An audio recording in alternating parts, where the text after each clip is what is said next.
Mimpi buruk menghantui Firaun tentang api yang menghanguskan tahtanya, menandakan kehancuran dari keturunan Israel.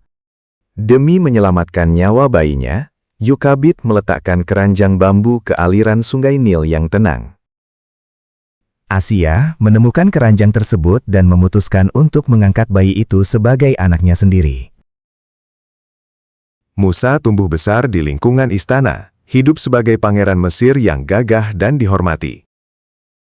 Musa tumbuh besar di pusat kekuasaan, menyaksikan ketidakadilan yang dilakukan bangsa Mesir terhadap bangsanya. Musa turun ke lapangan untuk melihat lebih dekat penderitaan kaumnya yang tertindas oleh kekejaman Mesir. Musa turun ke pemukiman, merasakan kesedihan mendalam saat melihat penderitaan bangsanya sendiri secara langsung. Musa melihat seorang pengawas Mesir memukul budak Ibrani tua dengan cambuk tanpa rasa kemanusiaan. Dengan amarah, Musa membela saudaranya dan memberikan satu pukulan fatal kepada pengawas Mesir itu. Musa mengintervensi dengan satu pukulan kuat untuk membela budak itu, namun tak sengaja menewaskan sang pengawas. Dengan perasaan gelisah, Musa segera mengubur jasad pengawas itu di dalam pasir agar tidak ketahuan. Keesokan harinya, Musa terkejut mengetahui bahwa perbuatannya telah diketahui oleh orang-orang dan menjadi pembicaraan. Keesokan harinya, Musa melihat dua orang Ibrani berkelahi dan mencoba mendamaikan mereka dengan lembut. Pria Ibrani itu justru menantang Musa, bertanya apakah ia akan membunuhnya seperti pengawas kemarin. Fir'aun murka mendengar berita pembunuhan tersebut dan segera memerintahkan pasukannya untuk menangkap Musa. Sebuah perselisihan memaksa Musa meninggalkan Mesir setelah secara tidak sengaja menewaskan seorang penjaga zalim. Musa terpaksa melarikan diri dari Mesir, berjalan sendirian melewati padang gurun yang sangat luas. Berhari-hari Musa berjalan sendirian menembus badai pasir, menuju tanah Madian dengan penuh kelelahan. Musa tiba di sebuah sumur di Madian, duduk kelelahan setelah perjalanan panjang yang menguras tenaga.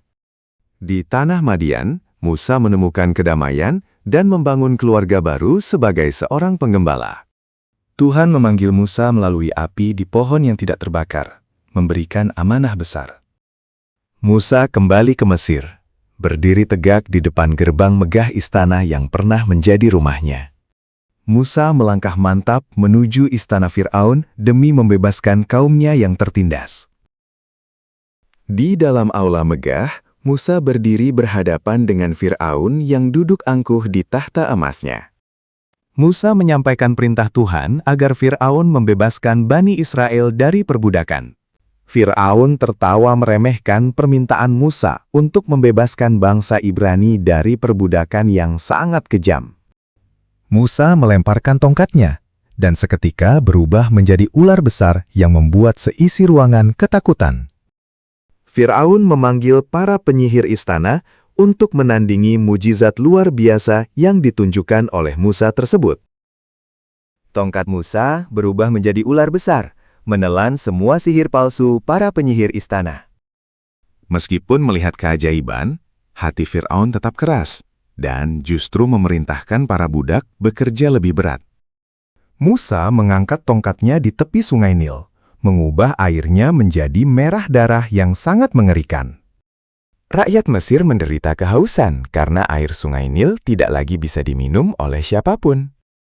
Fir'aun tetap keras kepala meski melihat rakyatnya menderita karena air yang berubah menjadi darah. Wabah katak mulai menyerbu setiap sudut rumah warga Mesir sebagai peringatan berikutnya. Ribuan katak mulai muncul dari sungai, memenuhi setiap sudut istana dan mengganggu kenyamanan hidup Firaun.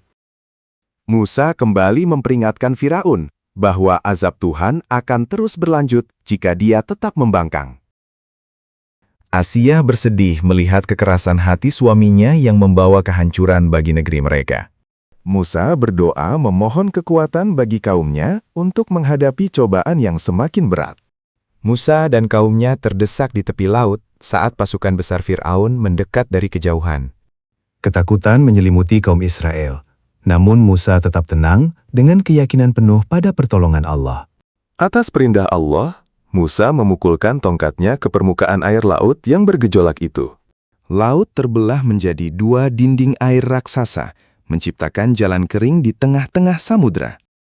Musa memimpin umatnya melintasi dasar laut dengan terburu-buru sebelum pasukan Fir'aun mengejar mereka.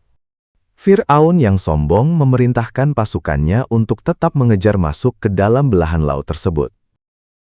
Tepat saat kaum Musa sampai di seberang, dinding air mulai runtuh menelan pasukan Mesir.